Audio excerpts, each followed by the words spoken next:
लग्न देवाचं आहे महाराज, ते का आमच्यासारखं असणार आहे का? आमच्या लग्नात देव कमी भूत जास्त. आता तर हाडळ बी असतात, कळलं बरं का. आणि लग्न करून सुखी झाला असा जगात कोणी नाही. तुम्हाला सांगते, जे जे लगीन झालं नाही त्याला वाटतं कधी होईन कधी होईन कधी होईन कधी होईन कधी होईन. अरे ज्याचं झालं त्याला विचार. होय पुढे बसलेले ती सांगन काय मजा असते तुम्हाला बरं का. तुम्हाला सिद्ध करून दाखवते. इथे एवढे पुरुष मंडळी आहेत, या काही पट्ट्यानं हातवर करायचा, ज्यांना सिद्ध करून दाखवायचं. लग्न झाल्यापासून आतापर्यंत मी बायकोचा एकही शब्द ऐकला नाही. अय केसनांचं गडी बायकोचं ना ऐकणारा.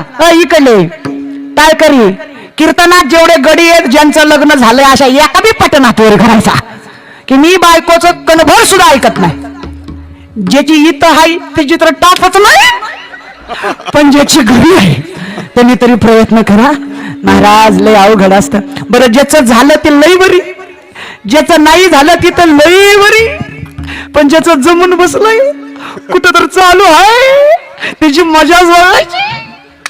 काय फोनवर बोलते ती, काय बोलत्यात तिला आणि त्याला पांडुरंगालाच माहिती रे बाबा. पण आखी जिंदगी फोनवर गेली हो यांची. नाही नाही महाराज असं होणार, पण प्रत्येक गोष्टीला मर्यादा असावी. आमच्या पोरं नाही त्या गोष्टीच्या मागे लागले हो. जीवनात आमच्या पोरांना 4-5 गोष्टी दिल्या ना बाद झाल्या. घालाय जीन्स पॅन्टी, बसाय पटपटी, खायला पानपट्टी, प्यायला हातबटी, झोपाय झोपडपट्टी, खर्चाला हायच बापाची सोसायटी. तुम्हाला बरोबर बरं का, हिला आयुष करू करू. पण सगळी चूक पोरांची नाही. पुरी लय गुणाचे आहेत असंही मला म्हणायचं नाही महाराज बरं का. मी पोरगी म्हणून सांगते, आमच्या पोरींच्या चॉईसच बिघडल्या. माता मावल्या चूक त्यांची नाही, चूक तुमची आहे. तुम्ही इथं का लाड करता नाही करा ना, पण पोरींना 3 गोष्टी आल्या पाहिजे. उगा आपला उताडा आपल्याला सोसना म्हणून लोकांच्या मुलावर सोडायचा नाही बरं का. त्याला आधी शिकवायचं मग लगीन करायचं. 3 गोष्टी. पहिलं 12वी पर्यंत शिक्षण, शिक्षण महत्वाचं आहे. 12वीच्या आत लग्न करायचं नाही. दुसरं संस्कृती कळती, संस्कृती कळती बाया, तुमची पोरगी नाही दुसरी बरं का. संस्कृती कोण, संस्कृती काय, प्रत्येक वडीलधाऱ्या व्यक्तीचा त्या पोरीला आदर करता आला पाहिजे. आई वडिलांप्रमाणे सासूसऱ्यांना सांभाळता आलं पाहिजे. नवऱ्याचा मान राखता आला पाहिजे. त्याला म्हणायचं संस्कृती. आणि त्याच्या पुढे जाऊन पायाला हात लावून सांगते बाया, पोरींना स्वयंपाक शिकवा. स्वयंपाक आमचा लय लाड असतो. ऋतुजा, अगं ऋतुजा, तू कशाला तुझे कोमल हात पिठात घालती, मी हाय ना खंबीर तुझी आई स्वयंपाक कराय. अगं डंगरे, लगीन झाल्यावर काय तूच जाणार आहे का तुझ्यासोबत? लगीन झाल्यावर तिथं आई नसती, तिथं कोण असती? बाया कोण असती? जगदंबेचा दुसरा अवतारच असते. आणि ते काय गोडीच सांगते, जेव्हा सासू चिडती तेव्हा हिला आई आठवती. मग ऋतुजा बनती, आई आंबाबाई मला कशी ग पावली, चपटे याई न म्हणून माझ्यावर सासू धावली. चपटे याई न म्हणून माझ्यावर. बास बास लई नका वाजू, उजवायची एखादी.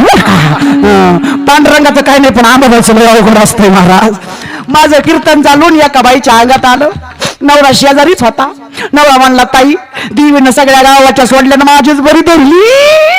म्हणलं तुझी गुणवान असून. म्हणलं आता काय करू? म्हणलं बघ काय म्हणती.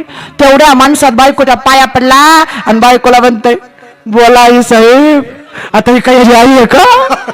ती पण बिनला जगत म्हणती, बाळा तुम्ही कोणी खूप आहे का? नवरा म्हणतो, बोला आई साहेब, आमचं काय चुकलं? मी आली लग्न केलं इथंच मोठी गोड चुकलं आली. याच्या पलीकडच्या लगेच दुसरी चुकली बरं का. म्हणून जरा जागेवर या महाराज. देवावर श्रद्धा असावी. अंधश्रद्धा कोण म्हणलं देवाला बोकड लागतं? बोकडांना बोकड लागतं हे सांगा महाराज बरं का. देवाला लागत नाही. आपण बोकडाच्या जातीचे आपल्याला लागतं. देवाला कोण म्हणलं तुम्हाला? छत्रपती शिवरायांचे वंशज, छत्रपती शिवरायांचे मावळे स्वतःला म्हणून घेता. कधी इतिहास ऐकलाय का? ज्यावेळेस राज्याभिषेकाच्या वेळेस इंग्रज गडावर येणार होते. इंग्रजांना नॉनव्हेज शिवाय जमत नव्हतं.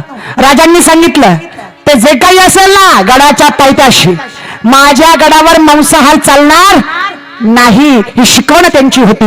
अरे ज्या राजाला सुपारीच्या खंडाचं सुद्धा व्यसन नव्हतं, त्याच राजाच्या शिवजयंतीत आमच्या अवलादीत दारू पिऊन नाचतात आणि स्वतःला शिवरायांचे मावळे म्हणतात. ही आमची संस्कृती. जरा विचार करा. शिवजयंती करायची ना, अरे एकदा काय वर्षातनं 100दा दणक्यात करा. पण जोपर्यंत राजा आपल्या दारात आहेत, जोपर्यंत शिवजयंतीचा काळ चालू आहे, तोपर्यंत तरी खायचं प्यायचं बंद करा. पण इथं बसलेले गोवा गुटखा तंबाखू दारू खाणारे पिणारे हातवरी करा. इतकं व्यसन मुक्ताय का म्हणत बसलेला. बर, ज्याला सुपारीचं सुद्धा व्यसन नाही अशानं स्वाभिमानानं हातवरी करा. सुपारी सुद्धा 1 2 3 4 5 6 7 8 9 10 11 12 13 14 15 इकडं 16 17 18 19 20 इकडं 21 22 23 24 25 26 27 28 घ्या खाली. किती स्वाभिमानाने का किती स्वाभिमानाने केली. आणि मग जेव्हा खाणारे करा म्हणलं तेव्हा काय तुमच्या कानात तेल ओतलं होतं का? लय वाईट हो तुम्ही. तर काय आमचे माळकरी सुद्धा कीर्तन होऊ द्या, यांना जागरण बसू द्या, याची दान द्या का द्या. तुझा आई सर कोणाचा हिजा काही जीव आहे तुझ्यावर. सकाळी सकाळी काकड्याला जातोय गडी आणि म्हणतोय उठा अरे तुझी गिर मग ती उठेल नाही तर तुलाच उठविली एका दिवशी बरं का. लय अवघडे. खायचं ते खा प्यायचं ते प्या. पिणार तर लय वाईट. एकानं पिलीन बायकोकडे गेला. बायकोला म्हणला तुला माहिती का तुला माहिती.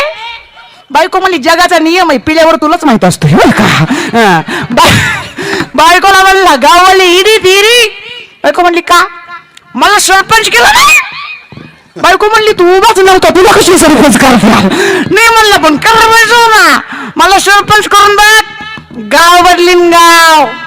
आमदार गेला तालुका बदलीन तालुका.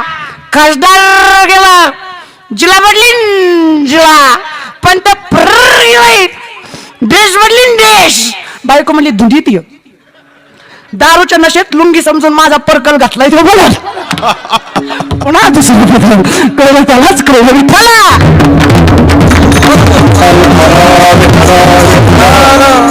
जाग्यावर या महाराज विनोद म्हणून सोडून घ्या बरं का. लय अवघड असतो.